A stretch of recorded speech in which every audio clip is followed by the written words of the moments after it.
Welcome to the G20 Interfaith Forum podcast. I'm Stuart Bird. I'm Marianna Richardson. And today we are talking about more of the Manaus workshops, the workshops that happened in the event in Manaus, Brazil. In our last episode, we discussed the first two workshops. A lot of positive ideas and plans came out of that. And this third workshop was titled Environment, Sustainable Development, and Religion. Well, and I also got to be the moderator for this workshop, which was a lot of fun. I just really enjoyed the thoughts and the things that were talked about. Ana Santos is an entrepreneur there in the Amazon region, and she brought some other people with her who are indigenous as well as she is as well.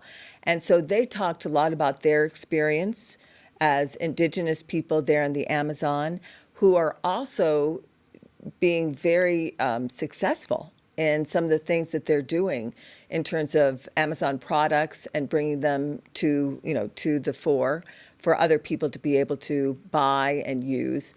Then we also had Yuri Belchior, who is the project manager for the European Union Climate Dialogues, and he worked very much on urban waste and talked about how important that is to think about urban waste, which was also a very interesting discussion in this workshop about how the Amazon has to deal with the garbage that's floating down it.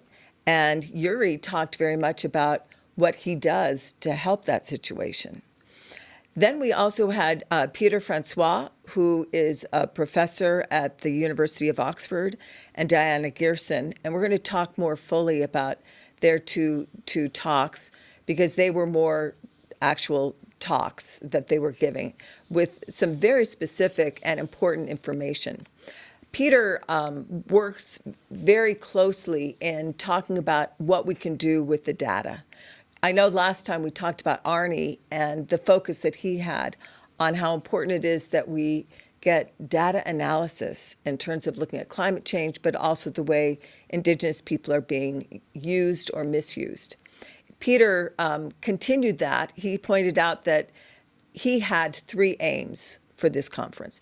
The first was to reflect on what he's learned. The second was to share how these discussions that we're having in these workshops can help him and his framework as he does these research projects. And then finally, he said he wanted to think through what this means for him influencing the G20 agenda. So bring it back to G20. And I do want to just make a statement about that. G20 was very much a part of this as well in terms of the promotion of it. If on G20.org, basically a summary of what happened both in Manaus, but also what happened in Belém, are both there on the G20 website. It was also on the Brazil governmental website and also on the newsletter for G20. So this wasn't just something IF20 promoted, but it's also something that G20 also promoted. Right. He did start with two observations. He said the importance of instrumentalizing some of these things that we're talking about, but also using metrics.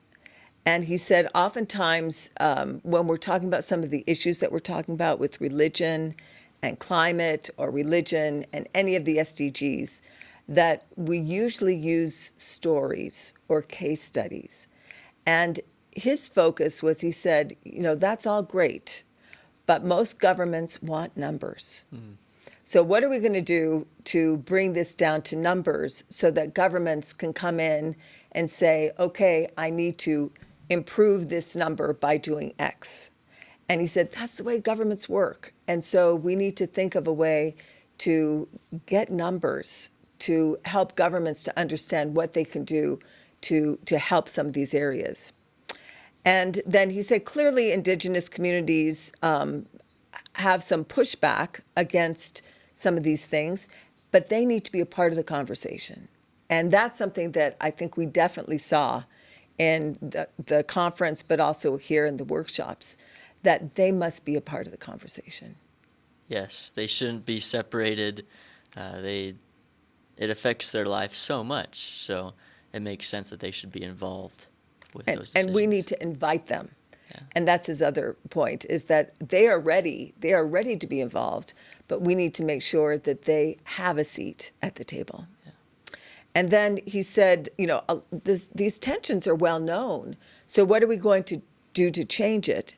And he said, we need to first adapt the way we've studied these things. We need to change too. And part of that change is, as I said, allowing the indigenous people to be a part of the answer.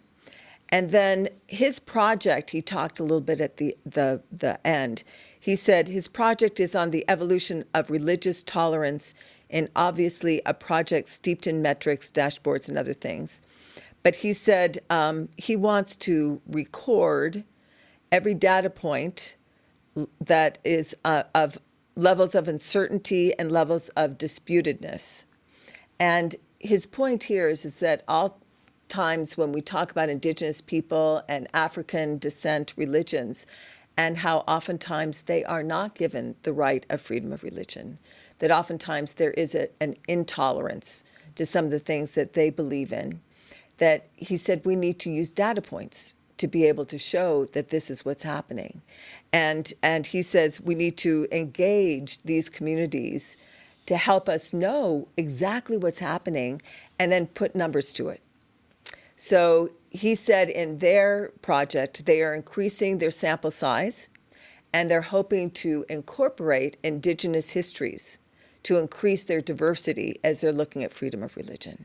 Yeah, that's amazing. I think numbers can tell stories. And so if portrayed in the right way, and if the numbers are obtained responsibly, then I think that's a great way to tell a story and to spread the word. Peter also mentioned how the indigenous perspective and helping with indigenous rights has to do with all the engagement groups of G20. In the G20, there's multiple engagement groups. There's Oceans 20. Business 20, Business Women 20, Youth 20. There's 12 different, and I think it's getting up to 20 different. There's a lot. Lots of engagement groups, and they all can help with this issue of helping the rights of indigenous communities. But he said that the Interfaith 20 has, in his perspective, one of the biggest roles in this issue, because, and it makes sense. I mean, he says religion often provides leadership and the infrastructure to otherwise marginalized voices and minorities. And so that motivates me to continue to make this be a big part of our discussion at our Interfaith 20 events. No, I agree. I think Peter's point is something that we are taking into account with IF20, especially as we look to Brasilia. I think you're going to see that a lot of these themes that we had in both Belém and Manaus will also be brought up again in Brasilia in terms of further discussions, further needs. And so I'm really glad that Peter brought that out. Yes, that'll be great. The next portion of this workshop was a presentation given by Rabbi Deanna Gerson. She's a senior advisor on partnerships and external relationships at the Interfaith Alliance for Safer Communities. And she gave a talk that was titled Live, Learn, Play, and Pray. And her talk was centered around the rising generation, the youth and children, and how to protect them. We want to share a clip from her talk now. Children in the natural world are the agents of the future. However, to create a hopeful future, we also have to protect them in the present. Today, how can we help them grow in mind, in body and soul, when their health is compromised by polluted air, land, and water? We can establish a faith-informed retrieval and implementation of ecological health principles by focusing on a 4-part framework: living, learning, playing, and praying. So let's take a deep dive into those 4 sectors and put them squarely inside the Sustainable Development Goals, our Sustainable Development Agenda. Living is informed by SDGs 2, zero hunger, 13, climate action, 14, life below water, 15, life on land. Playing is informed by SDG 3, good health and well-being, 6, clean water and sanitation, 11, sustainable cities and communities, and 12, responsible consumption and production. Learning is informed by SDG 1, no poverty. 4, quality education. 5, gender equality. 10, reduced inequalities, highlighting the importance of knowledge and exploration and challenging young minds. Praying is informed by SDG 11, sustainable cities and communities. 13, climate action. 16, peace and justice with strong institutions. And 17, partnerships, focusing on these 4 spaces where children grow up living and learning, playing and praying together. We can begin to establish a faith-informed approach. We can build from our foundational understanding of the cross-cutting natures of climate change and child well-being, human rights, justice-informed responses, the role of the environment. And this is an important thing that we need to think about in the context of children worldwide experiencing a crisis of care. I love her focus on making sure that the children and the rising generation and youth are having the opportunities to grow. And I liked her examples of living, playing, learning, and praying, and how she said that there are SDGs, or Sustainable Development Goals, that pertain to each of those. Well, the Interfaith Alliance has been such a wonderful partner with us for the last couple of years with IF20, and Diana Gerson is very much a part of Interfaith Alliance. That's one of the things that Interfaith Alliance has focused on is children and youth and how we need to help the rising generation. Another thing that she brought up is this idea of the polycrisis. Now, we've talked a lot about the polycrisis on our podcast, and she said, the polycrisis hasn't changed. It's still with us. We still have these problems that have not gone away. And so we need to think very specifically about what we're going to do to help the most vulnerable during these difficult times. And of course, part of the vulnerable groups are the youth.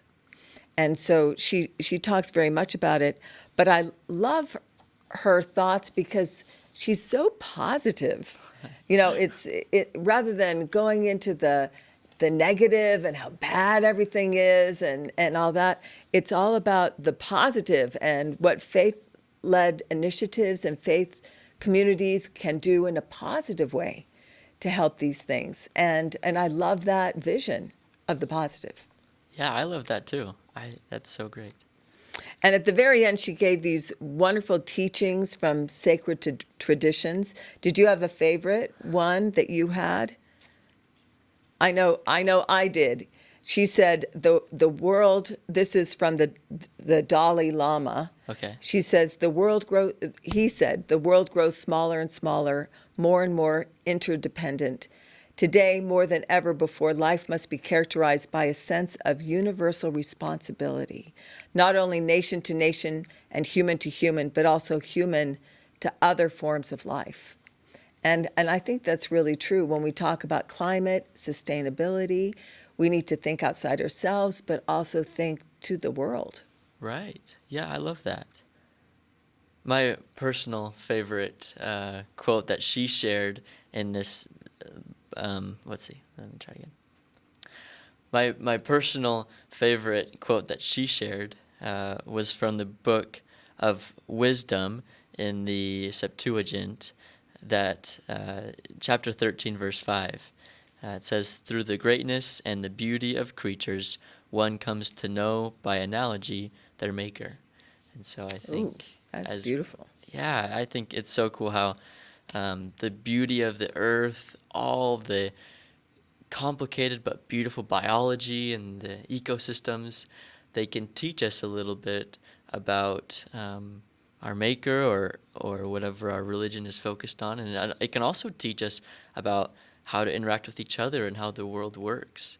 And so I think we can they're not only just the rainforests and the nature is not only just beautiful and helps us with our carbon footprint, but it also can teach us about how to interact in a positive way, and we No, can I learn a lot agree. through it.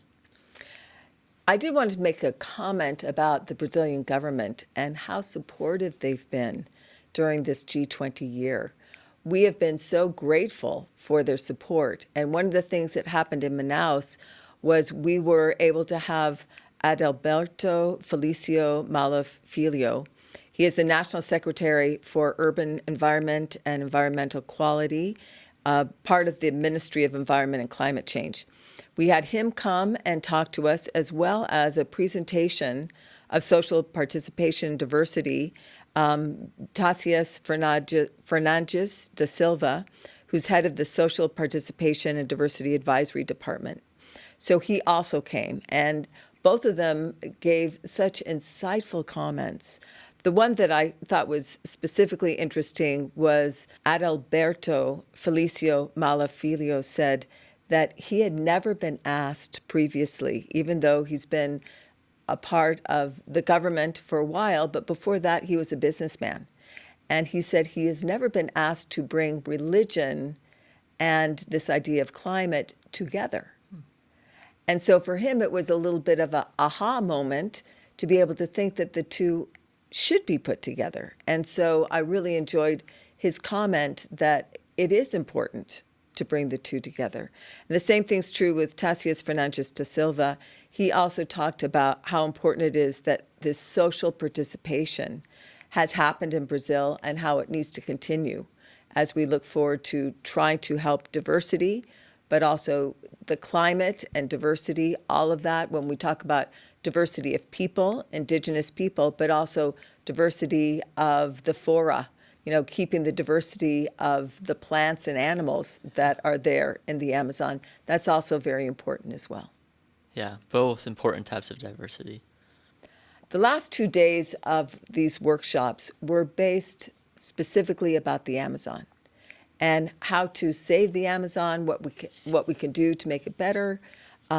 And so we did want to kind of share with you a little synopsis of these final panels that happened. And this is also thanks to Catherine Marshall, who also kind of helped talk about all of these different issues that were discussed. And she talks about how protecting the tropical rainforests is among priorities that we must address as one of the growing threats to our environment. In Manaus, the heart of the rainforest, and we talked about this before too, that the Amazon has been characterized as the lungs of the world. Yeah. And so that balance between what does the world have a right to say about what happens to the Amazon versus the government in Brazil, as this is part of Brazil. And so what is the balance between the two? Now, with the G20 Interfaith Forum, we are trying to explore the challenges, but also the opportunities that we have to talk about this in this G20 year there in Brazil. What can we do? What are some realities? And yes, the Amazon has to continue for the survival of the entire planet, but there are real diverse actors that are involved, and we need to decide what we're going to do to help all actors feel like they are part of this discussion. Right, exactly. And she continues to explain that as there are many different actors involved, she explains that, the analyses of economic, social, and scientific matters mingle with observations about political forces and choices, and that all comes together. It's not just one section, it's not just one engagement group focused on the rainforest or on indigenous people. It's, all these different analyses and all these different groups that come together. She talks about how politics drives policy as well as relationships in a polarized environment. And that can be an issue, and so we just need to bring everyone together to help solve this. But religious institutions also need to play a part. Yet there are so many different religions and so many, and she even uses the word a kaleidoscopic array. And it's true, we have all these different ideas and thoughts. What are we going to do to bring them together? And some of the core beliefs linked to protection of nature are exemplified by the indigenous religious beliefs. And so many of them, for them, the Amazon's sacred. And we need to also have some of that same, in most religions, the world is sacred. Yeah. And so we need to bring that to mind as we think about policy. How are we going to take care of this sacred gift that's been given to us, which is the world? And I love that idea. She brings up that, even Pope Francis and the Patriarch of Constantinople, Bartholomew, that they also have a lot of concern about what's happening in the rainforest. And they've started initiatives and other things because this is something that religious people really do care about. Catherine continues to explain three themes that were discussed in Manaus. The first being that ethical arguments and powerful stories and images are so important when discussing these. If we talk about it too much with just flat numbers or just statistics, maybe we'll forget about the powerful stories and how it's affecting lives. She also talked about how morality alone won't solve the problem, so religious voices need to be well integrated in the real landscape of economic, society, and politics. So it's going to take a collaboration like we were explaining. And the third theme is that these are wicked problems that demand new creative thought, alliances, and action. And she mentioned that one place to start is to focus on more proactively defining how to engage religious forces in the challenges of rainforest protection. So first, figuring out how to make an alliance and how to come together to discuss ideas. Well, this truly is a wicked problem. I mean, I love that phrase. Yeah, me too. Because I think it really does describe this environmental challenge that we all have. Yeah. How are we going to take care of all of these different pieces to the puzzle? And it is a puzzle. And I think that's the reason why it has to be a global initiative. It has to be something that we globally all work together. And it is intricate, is interconnected. It has contradictory boundaries and borders. It is not to have a clear packaged, solution is going to be elusive. It's going to be difficult to find. And yet the problem itself, we need to define it. We need to find leadership that's willing to lead us forward. And we need to be creative and collaborative. And that's something that I definitely saw in these workshops, is that people did reach out. People did try to, and they were coming from all different places around the globe, but they were also coming from all different religious perspectives as well. And so having more of these kinds of discussions, I think, will enable us to tackle these wicked problems. Catherine also asks some questions about the situation now and how religious communities are helping. She says if religious communities involve a large majority of the world's population in some fashion, with a vital mandate of building values and promoting positive behavior, why do the communities fall so far short? It's a good question. That is a good question. She also asks, though many nod and agree that common values and the ethical drive towards a common good are tied to religious teachings, they still ask what religion is, anyway, and in what ways can it contribute to public policy? So how can religious communities contribute to the formation of policies? These are all plausible questions, but there are robust answers to each of them. Right. And this is the reason for Interfaith Forum 20, as part of the G20 group, because arguing for a religious voice on policy, it does matter. And a common observation that Catherine uses, but I think most people in the interfaith space use, is that if you are not at the table, you end up on the menu. And that is really true about religious voices, is that all too often we are not a part of the table. Yeah. We are not there, we don't have a seat, and so we need to make sure that our voices are being heard. And as our voices are being heard, we can also be a part of the solution. And I think that's the question, is how come religions aren't paying being a bigger part of the solution to some of these major problems that religions in general are very much concerned about and worried about and preach and teach about. So I think that's a number one concern that we need to think about going forward. Yes. And although there are questions about how to involve and, like you said, how to make sure our voices are heard, Catherine explains that we do have a way to find the answers. We do have some resources, and one of those resources, the Interfaith Rainforest Initiative, which is a policy brief that you can read on our IF20 website, but it offers answers to these challenges.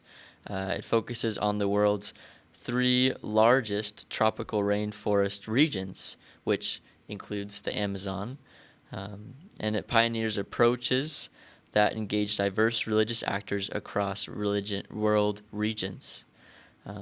She says that the first step is making sure that we get all the knowledge and information about the problem as possible.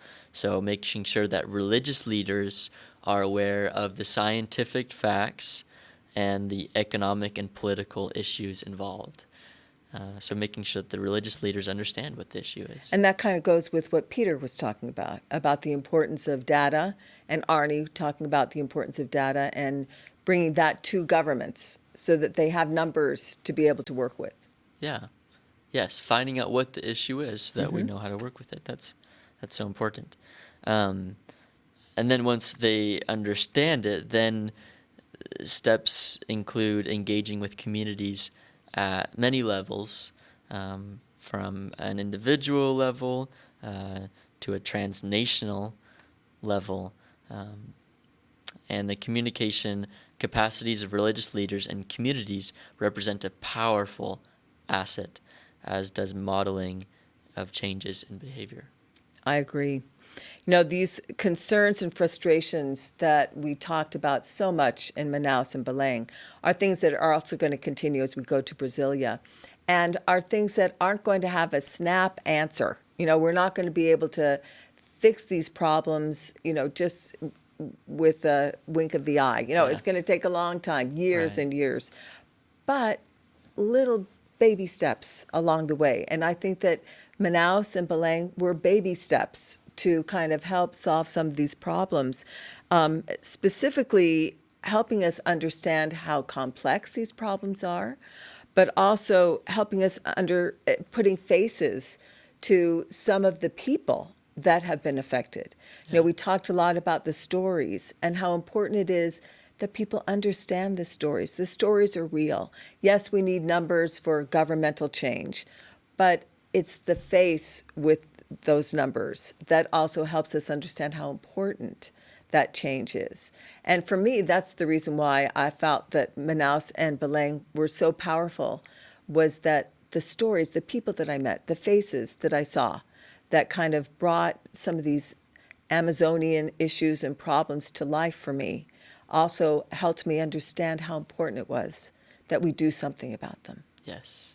Yeah, and I think that anything that is going to be so world-changing and lasting, like you said, isn't going to happen overnight. It's going to take a long time. Yeah, it is going to take a long time.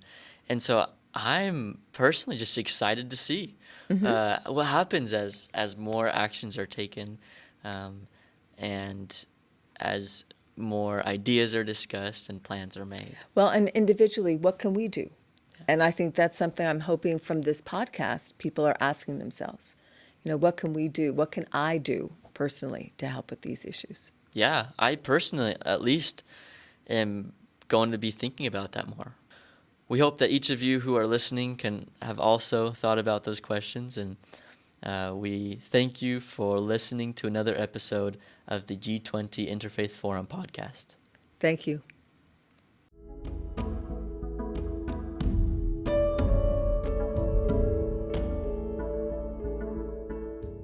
The podcast provides information and discussions on the G20 Interfaith Forum, but the views expressed are those of the individuals involved and not necessarily the official stance of the forum. The content is for general informational purposes only and should not be considered professional advice or expert recommendations. Listeners should exercise personal responsibility, seek professional guidance, and conduct further research when making decisions based on the podcast. The information shared may not always reflect the most current developments, and external links or resources are provided for additional information but are not endorsed or controlled by the podcast. By listening to the podcast, listeners acknowledge and accept these disclaimers. Please be aware that the content of this podcast may be subject to copyright. Unauthorized copy, distribution, and reproduction of any part of the podcast is prohibited.